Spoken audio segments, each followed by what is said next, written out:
Matyaga yan. Ang sa nila, lain sa Philippines. Kagaga nga ulo.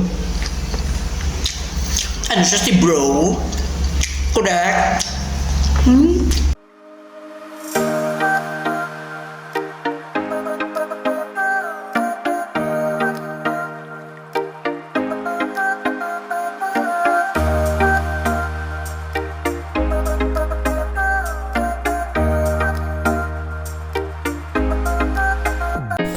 Hey there! Ako nga pala si Miss Pokraw ng Pinas. Sarili muna, bago lalaki. So, ngayong araw na ito, Sunday is Laba Day. Opak, may paslong mo ang gaga. Madaw ni malaina siya, correct?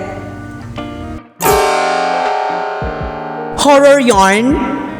Mga kapukraw, nagbutang na ako da sang downy, very light lang gid, para magamot ang ato nilabhan kag hindi magbaho nga daw kulob, correct? After ko mag-downy mga kapukraw, gindala ko na ang akong mga nilabhan para ihalay sa gwa. Opak, aura. Sa diri, nagahalay na ako sang akong mga nilabhan. Perti ka init-init, Diyos ko. Agi, hindi magkuriit, bato. Kaya mo na, correct? Puga yarn.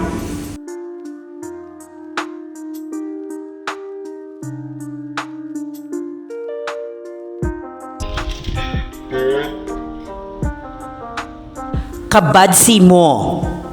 Manog tapos na ang inyong kapukraw sa paghalay, kag agi, syudi magtuwad, gagalom, kitaon. Time na sa pagluto. Okay, sa diri nga eksena, ang inyong kapukraw nagluto sang iya nga pagkaon. Gingutom gid ang inyong kapukraw sa iya nga panglaba. Mga kapukraw, basta may makita ka mo dira sa akong nga nalutuan, design lang ina, okay? Okay. Ay, okay. ano? Magaga ako. Chef yarn? Cheka, ginginit ko lang ng mga kapukraw.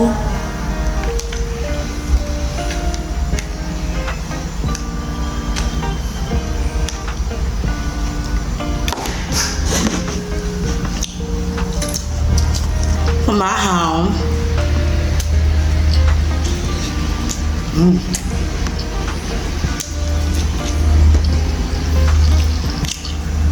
May check up yung mga kapukraw. One of my friend here in Thailand, sabi niya, punta ka dito. Yung araw daw dito, hindi nakakaitim. Sabi niya.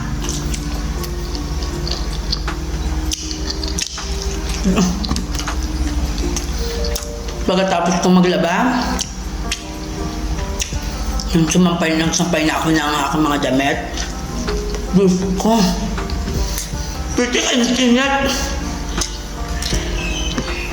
Napasok akong palit sa kainit. Matyaga yan. Ang sa nila, lain sa Philippines. Kagaga nga ulo. Ano siya, si bro? Correct? Thank you for watching.